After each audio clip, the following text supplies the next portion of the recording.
General കാറ്റഗറിയിൽ നിന്ന് നിങ്ങൾ രക്ഷപ്പെടണം. ഒരു പേഴ്സണൽ ആൻഡ് പർട്ടിക്കുലർ കാറ്റഗറിയിലേക്ക് വരണം. ഉടമ്പടിയിൽ വരുന്ന ഒരു പ്രശ്നം, ജനറൽ കാറ്റഗറി ഉണ്ട്, പൊതുവായിട്ട് വരുന്ന ഒരു കൂട്ടം. അത് ജനത്തിൻ്റെ കൂട്ടമാണ്. ഈ ജനത്തിൻ്റെ കൂട്ടം എന്ന് പറയുമ്പോൾ അനുഗ്രഹം എന്തെങ്കിലും ഭൗതിക സാഹചര്യങ്ങൾ കുറഞ്ഞു പോയാൽ അവരുടനെ അവർ തിരിച്ചു പോകും ദൈവത്തിൽ നിന്ന്. മനസ്സിലായില്ലേ? അതെപ്പോഴും ജനറൽ കാറ്റഗറിയിലുള്ളത് എന്താണ്? ഏതെങ്കിലും സമയത്ത് ഒരു മൈനസ് പോയിൻ്റ് വന്നാൽ വിശ്വാസത്തിൽ തെറിച്ചു പോകാൻ സാധ്യതയുള്ള ആൾക്കാരാണ് ജനറൽ കാറ്റഗറി വരണത്. പൊതുവായിട്ടുള്ള കാറ്റഗറി. ഈജിപ്റ്റ് കാലിൽ നിന്ന് അവരെ കൊണ്ടുവന്നില്ലേ? ചെങ്കടൽ പിളർത്തിക്കൊണ്ടുവന്നതാണ്. എന്നിട്ട് ആ കക്ഷികൾ പറഞ്ഞു, ഞങ്ങൾക്ക് വിശക്കണേ, ഞങ്ങൾക്ക് ഈജിപ്തിലെ ഇറച്ചി ചട്ടിയെക്കുറിച്ച് ഓർക്കുമ്പോൾ ഞങ്ങൾക്ക് വായു വെള്ളം ഊറണ്, ഞങ്ങൾക്ക് തിരിച്ചു പോകണമെന്ന് പറഞ്ഞു. അടിമത്തമാണെങ്കിലും കുഴപ്പമില്ല, ഞങ്ങൾക്ക് തിരിച്ചു പോയ ദൈവത്തെ വേണ്ട, ഇറച്ചിച്ചട്ടി മതിയെന്ന് പറഞ്ഞുകൊണ്ട് തിരിച്ചു പോകാൻ. അപ്പം തിരിച്ചു പോകാനുള്ള ആ വിശ്വാസത്തിൽ നിന്ന്, ദൈവവുമായിട്ടുള്ള വ്യക്തിപരമായ ബന്ധത്തിൽ നിന്ന്, പകൽ തീത്തൂണും രാത്രി തീത്തൂണും പകൽ മെഘസ്തംഭവുമായി നയിച്ച ദൈവത്തിൻ്റെ പരിപാലനയുടെ ആ ഒരു വളരെ കോഡിലായിട്ടൊരു സോണിൽ നിന്ന് തെറിച്ചു പോകാൻ വേണ്ടി ജഡിക മനുഷ്യന് എപ്പോഴും ഒരു പ്രലോഭനം വന്നുകൊണ്ടിരിക്കും. പക്ഷേ ഈ പ്രലോഭനം വന്നുകൊണ്ടിരിക്കുമ്പോൾ ദൈവം എന്നാ ചെയ്യണമെന്ന് വെച്ച് കഴിഞ്ഞാൽ, ഇവൻ ഡേഞ്ചർ സോണിലാണ്, ഇവനെ എപ്പോഴെങ്കിലുമായിട്ട് ദൈവം എലിമിനേറ്റ് ചെയ്തിരിക്കും. ഒരിക്കലും വിശ്വാസത്തിലും തിരിച്ചു പോകണമെന്ന് നിങ്ങൾക്ക് തോന്നിയാൽ, ഏതെങ്കിലും ഭൗതിക സാഹചര്യം ലഭിക്കാതിരിക്കുകയോ, നിങ്ങൾ ആഗ്രഹിച്ച ജോലി, നിങ്ങൾ ആഗ്രഹിച്ച പ്രമോഷൻ, നിങ്ങൾ ആഗ്രഹിച്ച പറമ്പ് നിങ്ങൾക്ക് കിട്ടാതിരിക്കുന്നതിൻ്റെ പേരിൽ നിങ്ങൾക്ക് പ്രാർത്ഥന മുടങ്ങുകയോ ഉടമ്പടിയുടെ നിബന്ധനകൾ മുടങ്ങുകയോ ചെയ്താൽ നിങ്ങൾ തിരിച്ചു പോകുന്ന കൂട്ടത്തിലാണ് കാറ്റഗറൈസ് ചെയ്തിരിക്കുന്നത്. അപ്പോൾ എന്താ, ജനറൽ കാറ്റഗറിയിൽ തിരിച്ചുപോക്കുകാരുടെ കൂട്ടത്തിൽ ഇട്ടിരിക്കുകയാണ്. തിരിച്ചുപോക്കുകാരെന്താണ് പറയണത്? അത് അവർ എന്താ പറയണത്? 16 പുറപ്പാട് 13:3 എടുത്ത് ശ്രദ്ധിക്കട്ടെ. ഹല്ലേലൂയ ഹല്ലേലൂയ ഹല്ലേലൂയ ഹല്ലേലൂയ ഹല്ലേലൂയ യേശുവേ നന്ദി. ഹല്ലേലൂയ ഹല്ലേലൂയ ഹല്ലേലൂയ ഹല്ലേലൂയ ഹല്ലേലൂയ. പുറപ്പാട് 16:3. ഇസ്രായേൽക്കാർ അവരോട് പറഞ്ഞു, ഈജിപ്തിൽ ഇറച്ചി പാത്രത്തിന് അടുത്തിരുന്ന് തൃപ്തിയാവോളം അപ്പം തിന്നുകൊണ്ടിരുന്നപ്പോൾ കർത്താവിന്റെ കരത്താൽ കൊല്ലപ്പെട്ടിരുന്നുവെങ്കിൽ എത്ര നന്നായിരുന്നു. എന്നാൽ സമൂഹം മുഴുവനെയും പട്ടിണിയിട്ട് കൊല്ലാനായി ഞങ്ങളെ ഈ മരുഭൂമിയിലേക്ക് നിങ്ങൾ കൊണ്ടുവന്നിരിക്കുന്നു. അപ്പോൾ ദൈവത്തിൻ്റെ പരിപാലനയിൽ അവർ വിശ്വസിക്കണില്ല. മറിച്ച് ഇന്നലെയുള്ള കാലങ്ങളിലെ വിശ്വാസരാഹിത്യത്തിൻ്റെ കാലങ്ങളിൽ ദൈവത്തെ മറന്ന് ജീവിച്ചപ്പോൾ ഏത് ബാറിലും അവർക്ക് കയറാൻ പറ്റുമായിരുന്നു. അതാണ് പ്രശ്നം. ദൈവത്തെ മറന്ന് ജീവിച്ച കാലത്തെ ഞായറാഴ്ച തന്നെ അവർക്ക് പള്ളിയിൽ പോകണമെന്ന് നിർബന്ധമൊന്നും ഇല്ലായിരുന്നു. അവർക്ക് ആ സമയത്തൊക്കെ അവർ വേറെ പല അമ്യൂസ്മെൻറ്റുകളും ചെയ്തുകൊണ്ടിരുന്ന കാലമാണ്. ആ കാലത്തിലേക്ക് തിരിച്ചു പോകാൻ എപ്പോഴും നമുക്ക് തോന്നും. ഇപ്പം നമ്മൾ തിരിച്ച് വന്നിരിക്കണത് എന്തെങ്കിലും അനുഗ്രഹം കിട്ടുമെന്ന് വിചാരിച്ചിട്ടാണ്. അത് കിട്ടാനത് താമസിക്കുകയാണെങ്കിൽ തിരിച്ചു പോകണമെന്ന് തോന്നും. ഇതൊരു പ്രവണതയാണ് ശരിക്കും പറഞ്ഞാൽ.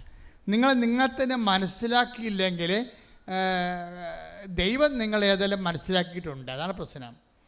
മോസസിനോട് പറയും, ജനത്തിനെയും ദൈവത്തിനും അറിയാം, മോസസിനെയും അറിയാം. ദൈവത്തിനെ കൊണ്ട് പറയിപ്പിക്കാതിരിക്കുന്നതാണ് ആധ്യാത്മികമായ വിവേചകം എന്ന് പറയുന്നത്. എന്താ കാര്യം? ഈ തിരിച്ചു പോകണമെന്ന് പറഞ്ഞ് ജനത്തിന് എന്താ സംഭവിക്കണമെന്ന് നമുക്ക് നോക്കാം. തിരിച്ചു പോകണമെന്ന് പറഞ്ഞ് ജനത്തിനെ കൊല്ലാനൊന്നും മോസസിനോട് പറഞ്ഞിട്ടില്ല. പക്ഷേ മോസസ് അത് ചെയ്തിരിക്കും. അതാണ് മോസസ്. ഒരിക്കൽ ദൈവത്തിനെ മറന്നുകൊണ്ട് ജീവിച്ചവൻ, ഏതെങ്കിലും ഭൗതിക സാഹചര്യം കിട്ടിയത് കൊണ്ടോ കിട്ടാത്തത് കൊണ്ടോ താമസിച്ചത് കൊണ്ടോ അവൻ പഴയ കാലങ്ങളിലേക്ക് തിരിച്ചു പോകാൻ ആഗ്രഹിച്ചാൽ, ഓർക്കുക, ഇന്നല്ലെങ്കിൽ നാളെ അതിന് മറുപടി പറയേണ്ടി വരും. ഒരു സംശയമില്ല. തിരിച്ചു പോകാൻ ചിന്തിച്ചാൽ മാത്രം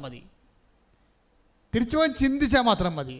ദൈവിക മേഖലയും ദൈവിക കൃപയും ഇന്ന് ഭൗതികമായ നക്കാപ്പിച്ച അനുഗ്രഹത്തിൻ്റെ പേരിൽ അത് കിട്ടിയത് കൊണ്ട് കിട്ടാത്തത് കൊണ്ട് കുറഞ്ഞു പോയത് കൊണ്ട് പ്രാർത്ഥന മുടക്കാവുന്നോ, ദൈവികമായ ജീവിതത്തിൻ്റെ ആ ചൈതന്യത്തിൽ നിന്ന് വിട്ടുപോകാമെന്ന് നിങ്ങൾ ചിന്തിച്ചാൽ പിന്നെ തീരുമാനങ്ങൾ പെട്ടെന്ന് വരും. എന്ത് സംഭവം എന്നറിയാമോ? അത് അറിയണം. എന്നുണ്ടെങ്കിൽ പുറപ്പാട് 32:7 32:7 പുറപ്പാട് 32:7 ശ്രദ്ധിക്കട്ടെ. ഹല്ലേലൂയ ഹല്ലേലൂയ ഹല്ലേലൂയ ഹല്ലേലൂയ യേശുവേ നന്ദി. ഹല്ലേലൂയ ഹല്ലേലൂയ പുറപ്പാട് 32:7-8. കർത്താവ് മോശയോട് അരുളി ചെയ്തു, ഉടനെ താഴേക്ക് ചെല്ലുക. നീ ഈജിപ്തിൽ നിന്ന് കൂട്ടിക്കൊണ്ടുവന്ന നിന്റെ ജനം തങ്ങളെ തന്നെ ദുഷിപ്പിച്ചിരിക്കുന്നു. ഞാൻ നിർദ്ദേശിച്ച മാർഗത്തിൽ നിന്ന് അവർ പെട്ടെന്ന് വ്യതിചലിച്ചിരിക്കുന്നു. പെട്ടെന്ന് ഉടമ്പടിയിൽ നിന്ന് പെട്ടെന്ന് പോകുകയാണ് ജനം. സീനായിൽ നിന്ന് ഉടമ്പടി കൊടുത്തതിന് ശേഷം ജനം പെട്ടെന്ന് ഉടമ്പടിയിൽ 6 ദിവസമായിട്ട് മോശത്തിനെ കണ്ടില്ല. 6 ദിവസമായിട്ട് നമ്മൾ വിചാരിച്ച അനുഗ്രഹങ്ങളിൽ നമുക്ക് കിട്ടണില്ല എന്നുണ്ടെങ്കിൽ ചില ആൾക്കാർ പെട്ടെന്ന് ഉടമ്പടിയിൽ നിന്ന് പോകും. ആ പെട്ടെന്നുള്ള വാക്ക് ഉപയോഗിക്കേണ്ട കാര്യമുണ്ടാ? നമ്മളെ കാണിക്കണ കാട്ടായമാണ് ആ സംഭവം. നീ താഴേക്ക് ചെല്ലുക. ഒന്നുകൂടി വായിച്ചത്. കർത്താവ് മോശയോട് അരുളി ചെയ്തു എന്ന് പറഞ്ഞേ. കർത്താവ് മോശയോട് അരുളി ചെയ്തു ഉടനെ താഴേക്ക് ചെല്ലുക. നീ ഈജിപ്തിൽ നിന്ന് കൂട്ടിക്കൊണ്ടുവന്ന നിന്റെ ജനം എന്റെ ജനം തങ്ങളെ തന്നെ ദുഷിപ്പിച്ചിരിക്കുന്നു. ഞാൻ നിർദ്ദേശിച്ച മാർഗത്തിൽ നിന്ന് ഉടമ്പടിയാണ്. ഞാൻ നിർദ്ദേശിച്ച മാർഗം എന്ന് പറഞ്ഞ ഉടമ്പടിയാണ്. ഞാൻ നിർദ്ദേശിച്ച മാർഗത്തിൽ നിന്ന് അവർ പെട്ടെന്ന് വ്യതിചലിച്ചിരിക്കുന്നു. Praise the Lord. അപ്പൊ ഉടമ്പടിയിൽ നിന്ന് ജഡിക മനുഷ്യർക്ക് പെട്ടെന്ന് വ്യതിചലിക്കാൻ പറ്റും. ഉടമ്പടിയുടെ നിബന്ധനകളിൽ നിന്ന് നിനക്ക് പെട്ടെന്ന് വ്യതിചലിക്കാൻ പറ്റിയാൽ നിന്റെ തല ചോപ്പ് ചെയ്യാൻ സമയമായെന്ന് നടത്താം. എന്നുവെച്ചാൽ ചായ പിടിക്കാനല്ല, വെട്ടിക്കളയാൻ. എന്നുവെച്ചാൽ ഞാൻ നിന്നെ ഓഹരിയിൽ നിന്ന് നിന്നെ മാറ്റിക്കളയപ്പോഴ്. മോസസ് പിന്നെ പറയുന്ന ഭാഗങ്ങൾ താഴെ ഉണ്ടെന്ന് വായിച്ചേ. അവർ ഒരു കാളക്കുട്ടിയെ വാർത്തെടുത്ത് അതിനെ ആരാധിക്കുകയും അതിന് ബലിയർപ്പിക്കുകയും ചെയ്തിരിക്കുന്നു. ഇസ്രായേലേ, നിന്നെ ഈജിപ്തിൽ നിന്ന് കൊണ്ടുവന്ന ദേവന്മാർ ഇതാ എന്ന് അവർ പറഞ്ഞിരിക്കുന്നു. പണിപാളി കണ്ട. അതായത് ദൈവം ഇത്രയും പരിപാലിച്ച് ഈ ജനത്തിനെ വാഗ്ദാന നാട്ടിലോട്ട് കൊണ്ടുപോവുകയാണ്. അതിൻ്റെ മധ്യത്തിൽ വാഗ്ദാനം പ്രാപിക്കുന്നതിൻ്റെ ഇനി സമയങ്ങൾ മാത്രം ബാക്കി നിൽക്കുമ്പോഴേ ഈ ജനത്തിന് ഉടനെ ജനം പറയണേ, ഒരു ഏതെങ്കിലും ഒരു കാലത്ത്, ഉടമ്പടി കാലത്ത് ഒരു 0 hour ഉണ്ടാകും.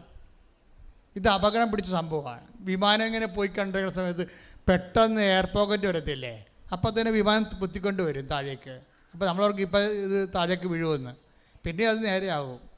അപ്പോൾ ഉടമ്പടി കാലത്ത് ഏതെങ്കിലും സമയത്ത് ഉടമ്പടി എടുത്തതിനേക്കാൾ കഷ്ടമായിട്ടുള്ള ജീവിതാനുഭവങ്ങളുണ്ടാകും നമുക്ക്. ഉടമ്പടിയിലൂടെ നമ്മൾ പോവുകയാണ്. പക്ഷേ ഏതെങ്കിലും 2 ആഴ്ച, ഒരാഴ്ച അല്ലെങ്കിൽ 1 മാസം കഴിയുമ്പോൾ നമ്മൾ ഉടമ്പടി എടുക്കുന്നതിന് മുമ്പ് നമുക്കുണ്ടായതിനേക്കാൾ ക്ലേശം പിടിച്ച ചില സാഹചര്യങ്ങൾ വരും. അത് നമ്മൾ മനസ്സിലാക്കണം. ഇതിനകത്തുള്ളതാണത്. ഇപ്പം നോക്കിയാൽ ഉടമ്പടി ജനമാണ്. മോസസിനെ കാണാനില്ല, ദൈവത്തിനെ കാണാനില്ല, പ്രാർത്ഥിക്കാൻ പറ്റണില്ല, പ്രാർത്ഥനയിൽ ഉത്തരമില്ല, എല്ലാത്തിനും പ്രാർത്ഥിക്കുന്നതിന് ഘടകവിരുദ്ധമായ സംഭവങ്ങളാണ് നടന്നുകൊണ്ടിരിക്കുന്നത്. അപ്പോൾ ജനം എന്താ വിചാരിക്കണത്? ജനം ഉടനെ മനസ്സുകൊണ്ട്, അവരാരും നടന്നു പോകാൻ പറ്റത്തില്ല, പക്ഷെ അവർ മനസ്സുകൊണ്ട് തിരിച്ചുപോയി. എന്താ പറഞ്ഞ? മനസ്സുകൊണ്ട് ഞാൻ തിരിച്ചുപോയി. ഒരിക്കൽ തിരിച്ചു പോകണമെന്ന് വിചാരിച്ചവൻ എപ്പോഴായാലും അവൻ തിരിച്ചു പോയിരിക്കും. ഒരിക്കൽ തിരിച്ചു പോകണമെന്ന് വിചാരിച്ചവൻ, ഇപ്പം ചില ആൾക്കാർ നോൻപിന് വെള്ളം അവിടെ നിർത്തിയിട്ടില്ലേ, എന്നിട്ട് ഈസ്റ്ററിനെ ഘോഷിക്കാമെന്ന് പറഞ്ഞിരിക്കണില്ലേ? പേപ്പട്ടി നിൻ്റെ കാര്യത്തിൽ തീരുമാനമായിട്ടുണ്ട്, ഒരു സംശയമില്ല. നീ ദൈവത്തെ വഞ്ചിക്കുകയാണ്.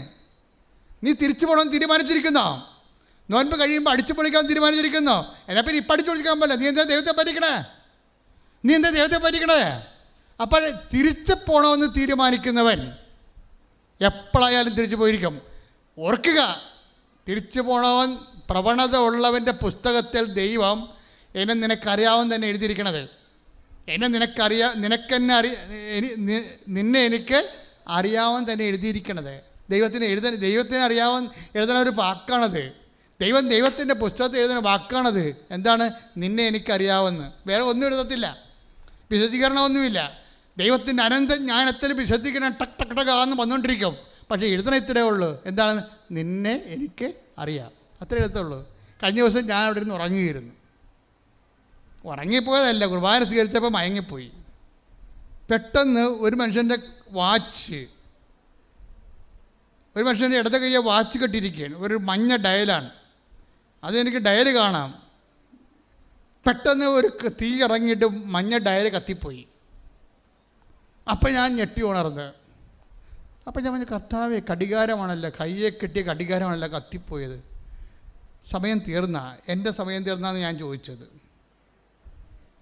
കർത്താവിനോട് ചോദിക്കാറില്ല, സമയ കടികാരമല്ലേ, സമയ കടികാരം കത്തിപ്പോയി, അപ്പോൾ എൻ്റെ സമയം തീർന്ന എന്ന് ഞാൻ ചോദിച്ചു. ചോർത്ത് കഴിഞ്ഞാൽ പിന്നെ ഒരു വിശ്വാസപ്രമാണം ചൊല്ലി. വിശ്വാസപ്രമാണം ചൊല്ലിയാൽ പറഞ്ഞു, കർത്താവേ, അപ്പോൾ എനിക്കൊരു 4 എന്നും പറഞ്ഞ നമ്പർ എൻ്റെ മനസ്സിൽ കാണിച്ചു ഈശോ. അപ്പോൾ ഞാൻ പറഞ്ഞു, ഈശോ 4 ഫിക്സാണ് കേട്ടോ, ഞാൻ വചനം തുറക്കും, ഈ 4 എന്നുള്ള നമ്പറിൽ നീ എനിക്ക് സന്ദേശം തരണമെന്ന് പറഞ്ഞ്. ഞാൻ വചനം തുറക്കും, ഈ 4 എന്നുള്ള നമ്പറിൽ നീ എനിക്ക് സന്ദേശം തരണം. നമ്മൾ ദൈവത്തോട് സംസാരിക്കാൻ പറ്റും നമുക്ക്. ഇത് ഉടമ്പടിയിൽ വേറൊരു ലോകമാണ്. ഉടനെ ഞാൻ വിശ്വാസപ്രമാണത്തിൽ വചനം തുറന്നപ്പോൾ 2:4. എന്ത്? ലൂക്കായുടെ സുവിശേഷം 2:4. എന്താ പറയണത്? ജോസഫ് എന്ത് ചെയ്ത് പേരെഴുതിക്കാൻ വേണ്ടി തൻ്റെ നഗരത്തിലേക്ക് തിരിച്ചുപോയി. ഗർഭിണിയായ മറിയം അവൻ്റെ കൂടെ ഉണ്ടായിരുന്നെന്നാണ്. എൻ്റെ കണ്ണ് നിറഞ്ഞു പോയി. ഞാൻ പറഞ്ഞു, കർത്താവ് ജീവൻ്റെ പുസ്തകത്തെ പേരെഴുതിക്കുകയാണെങ്കിൽ ജോസഫിൻ്റെ കൂടെ അമ്മ ഉണ്ടാവുമെന്ന് പറഞ്ഞില്ലേ, എനിക്കത് മതി. അതാണ്. അപ്പോൾ അവർ ഗർഭിണിയാന്ന് എഴുതിയിട്ടുണ്ട് അതിനകത്ത്. അവർ വാഗ്ദാന പേടകമാണെന്ന്. അവർ വാഗ്ദാന പേടകമാണ്. സ്വർഗത്തിലെ അമ്മ വാഗ്ദാന പേടകമാണെന്ന് എന്നോട് തൈക്കാട്ടുശ്ശേരി വെച്ച് പറഞ്ഞായിരുന്നോ?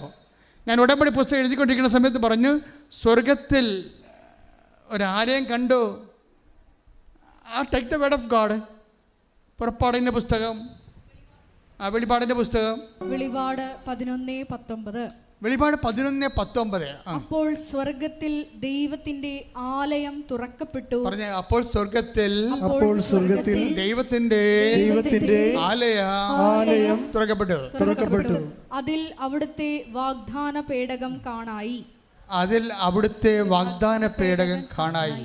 മിന്നൽ പിണരുകളും ഘോഷങ്ങളും ഇടിമുഴക്കങ്ങളും ഭൂകമ്പവും വലിയ കന്മഴയും ഉണ്ടായി.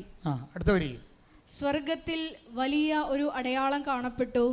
സൂര്യനെ ഉടയാടയാക്കിയ ഒരു സ്ത്രീ, അവളുടെ പാദങ്ങൾക്കടിയിൽ ചന്ദ്രൻ, ശിരസിൽ 12 നക്ഷത്രങ്ങൾ കൊണ്ടുള്ള കിരീടം.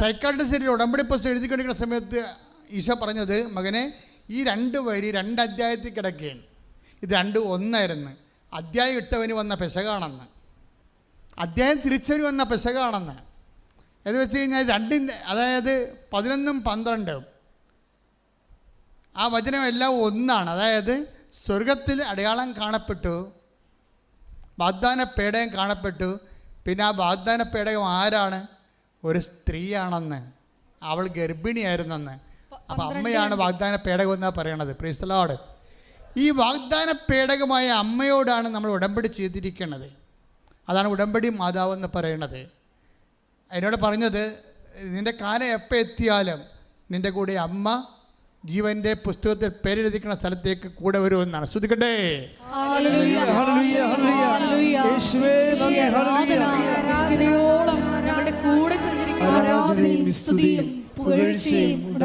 അപ്പോൾ എൻ്റെ മക്കളെ, നമ്മൾ എന്തെല്ലാം അനുഗ്രഹങ്ങളെക്കുറിച്ചാണ് നിങ്ങളെ സ്വപ്നം കാണുകയും അതിൽ അമിതമായ പ്രാധാന്യം കൊടുക്കുകയും ചെയ്യുമ്പോൾ എനിക്ക് തോന്നുന്നത് ഉടമ്പടിയിൽ ഏറ്റവും കൂടുതൽ പ്രാധാന്യം കൊടുക്കേണ്ട നിയോഗം എന്ന് പറയുന്നത് ദൈവാനുഭവമാണ്. ദൈവാനുഭവത്തിന് പ്രധാന ഒന്നാമത്തെ നിയോഗം എന്ന് പറയുന്നത്, എനിക്ക് ദൈവത്തെ അനുഭവിക്കണം, എനിക്ക് ദൈവത്തെ കാണണം, എനിക്ക് ദൈവത്തിന് വേണ്ടി ജീവിക്കണം, ദൈവത്തിൻ്റെ കൂടെ ആയിരിക്കണം. അങ്ങനെയാണ് നിൻ്റെ മനസ്സെങ്കിലേ ബാക്കിയെല്ലാം എളുപ്പമാകും. നീ ഇത് അവസാനത്തെ കാരണമായിട്ട് പോലും എഴുതണില്ലല്ലോ. അവസാനം ഒന്നുമില്ലേ, കെട്ടിച്ചു വിട്ട മകളുടെ കാര്യം എഴുതി വെക്കും. കെട്ടിച്ചു വിട്ട മകൾക്ക് എഴുതണ്ടെന്നല്ല കാര്യം, എഴുതാനുള്ള എല്ലാം എഴുതിയെങ്കിലും സ്വന്തം കാര്യം മാത്രമേ എഴുതത്തുള്ളൂ, കുടുംബത്തിലുള്ള കാര്യം മാത്രമേ എഴുതത്തുള്ളൂ. അത് ചില ആൾക്കാർ മാത്രമേ അയൽവാസികളുടെ കാര്യം എഴുതത്തുള്ളൂ. പിന്നെ ഞാനിപ്പോൾ വണ്ടിയും കാശും മുടക്കി ഇടിയും കൊണ്ട് വേർപ്പഴിച്ച് ഇവിടെ പുഴുങ്ങി ഇവിടെ ഇരുന്നിട്ട് നടുകട എഴുതാനാണ്, എൻ്റെ കാര്യം നടക്കണ്ട അവിടെ എന്ന് പറയും. അതോടുകൂടി ഉടമ്പടിക്ക് തീരുമാനമാകും. എന്താ കാര്യം? നീ ലോകത്താനാ, നീ ദൈവിക ജീവൻ നിന്നിൽ വസിക്കണില്ല.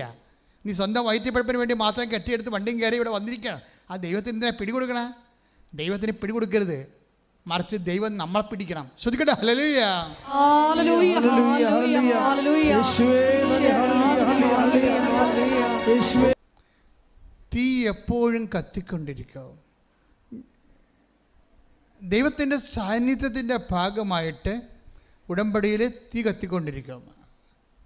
എന്ന് വെച്ചാൽ നമ്മൾ പൊള്ളണ അനുഭവങ്ങൾ ഉണ്ടായിക്കൊണ്ടിരിക്കും. പൊള്ളൻ അനുഭവങ്ങൾ ഉള്ളത് കൊണ്ട് വെച്ചാൽ അതിൻ്റെ എലിമിനേഷനിലേക്ക് നമ്മളിലുള്ളതിനെ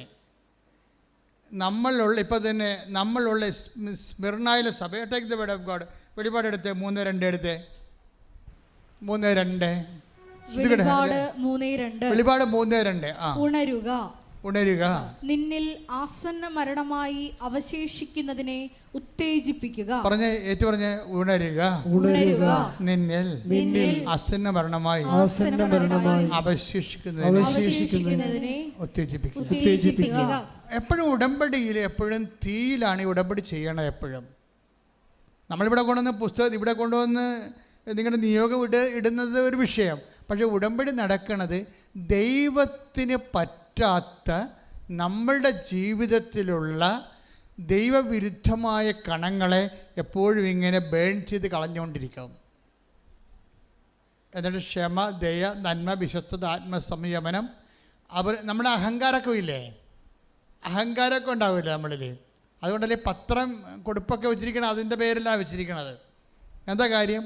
പത്രം കൊടുക്കണമെങ്കിൽ അതിനു വേണ്ടി നമ്മുടെ ദുരഭിമാനം കളഞ്ഞിട്ട് മാത്രമേ നമുക്കതൊക്കെ ചെയ്യാൻ പറ്റത്തുള്ളൂ. ബേൺ ചെയ്യാൻ വേണ്ടി ഒത്തിരി സംഭവങ്ങളായി വെച്ചിട്ടുണ്ടേ, ബേൺ ചെയ്ത് കളയാൻ വേണ്ടി. കാര്യം നമുക്ക് ആവശ്യമില്ലാത്ത ദുരഭിമാനം, നമ്മുടെ വീട്, നമ്മുടെ പറമ്പ്, നമ്മുടെ ജാതി, നമ്മുടെ വർഗം, നമ്മുടെ തറവാട്, നമ്മുടെ സൗന്ദര്യം, നമ്മുടെ സ്കൂളിലും കോളേജിലൊക്കെ നമ്മുടെ നിലപാട്, ഇങ്ങനെയൊക്കെ കുറേ സംഭവങ്ങളില്ലേ. അച്ഛന്മാർ വരുമ്പോൾ ഞാൻ പറയും നിങ്ങൾ ഉടമ്പടി എടുക്കരുതെന്ന് പറയും അച്ഛന്മാരോട്. കാര്യം ഇത് കൂടുതൽ ദുരഭിമാനമുള്ള കക്ഷികളാണ്. എന്താണ് ഞാൻ പറയും നിങ്ങൾ ഉടമ്പടി എടുക്കണമെന്നുണ്ടെങ്കിൽ ഓഹ ഇട്ടുകൊണ്ട് തന്നെ പത്രം കൊടുക്കാൻ പോകണമെന്ന് പറയും. അല്ല പാൻസിട്ടുണ്ട് ആൾക്കാരെ പറ്റിക്കരുതെന്ന് പറയും. ഞാൻ എൻ്റെ കാര്യം എനിക്ക് പറയാൻ ബാധ്യതരാണ്, ഞാൻ ബാധ്യതരാണ്. കാര്യം ഇവർക്ക് ബുദ്ധിമുട്ടല്ലേ സംഭവം. അവരുടെ സ്റ്റാറ്റസ് അവർ കീപ്പ് ചെയ്യും, എപ്പോഴും സ്റ്റാറ്റസ് കീപ്പ് ചെയ്യും. ഞാൻ പറഞ്ഞ അച്ഛൻ സ്റ്റാറ്റസ് കീപ്പ് ചെയ്യും. അതുകൊണ്ട് അച്ഛനേക്കാൾ നേരത്തെ വേറെ ആൾക്കാർ ദൈവാനുഗ്രഹം മേടിച്ചിട്ട് പോകും.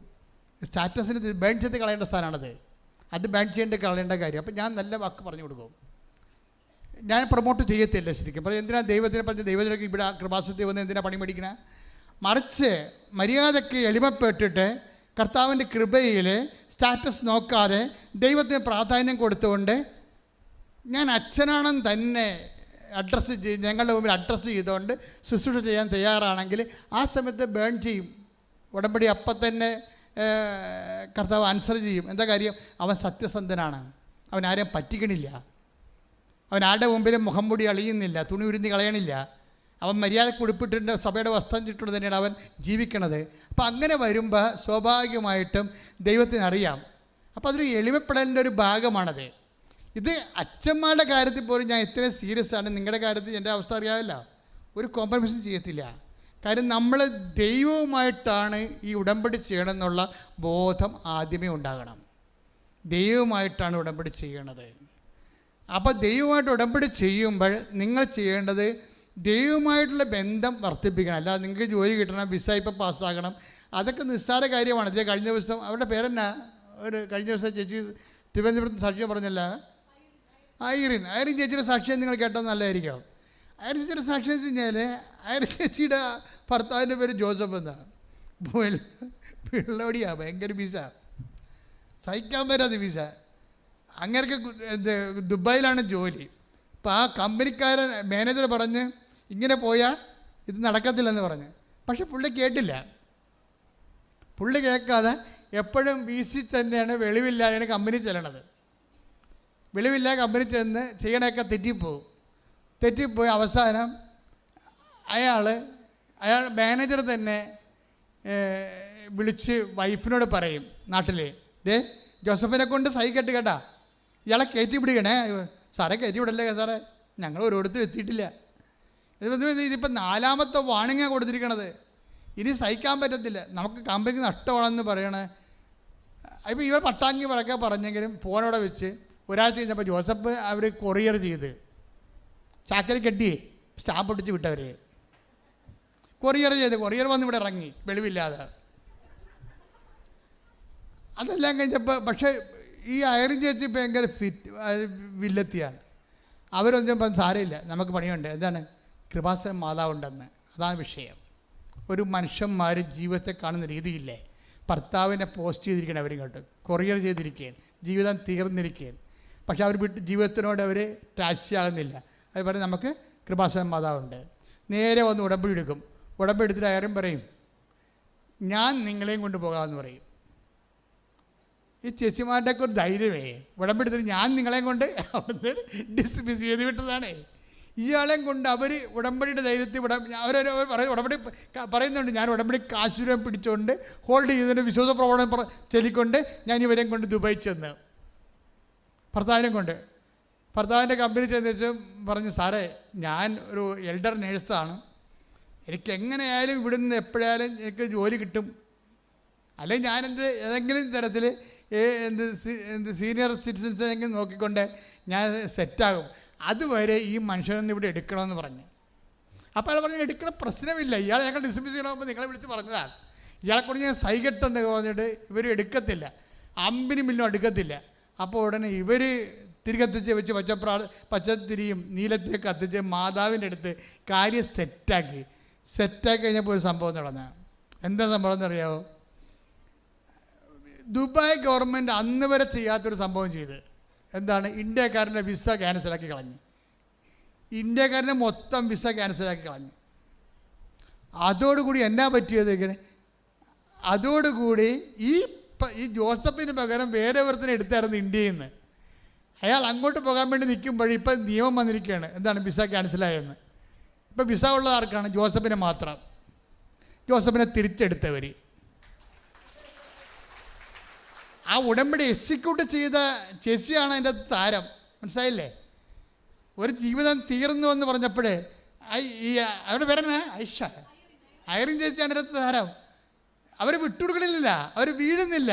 അവർ ഉടമ്പടി കാശ് കൊടുത്ത് തൂങ്ങി അവർ ദുബായിൽ എത്തിക്കൊണ്ട് ഈ ഭർത്താവിനെ റീസ്റ്റേറ്റ് ചെയ്യണം. ആ കമ്പനിയെ കൊണ്ട് രാജ്യത്തിൻ്റെ നിയമം മാറ്റിക്കൊണ്ട് അമ്മയിൽ വിശ്വസിക്കുമ്പോഴേ, അമ്മയെ മധ്യസ്ഥയാക്കി കഴിയുമ്പോഴേ ആ കൃപാസന അമ്മ ആരാണെന്ന് നിങ്ങൾക്ക് മനസ്സിലാകും. അത് ഉടമ്പടി മാതാവാണ്, വാഗ്ദാന പേടകമാണ്, നമ്മുടെ എല്ലാത്തിൻ്റെ ആശയുടെ അടിസ്ഥാനമാണ്. ശ്രദ്ധിക്കട്ടെ. ഹല്ലേലൂയ ഹല്ലേലൂയ ഹല്ലേലൂയ.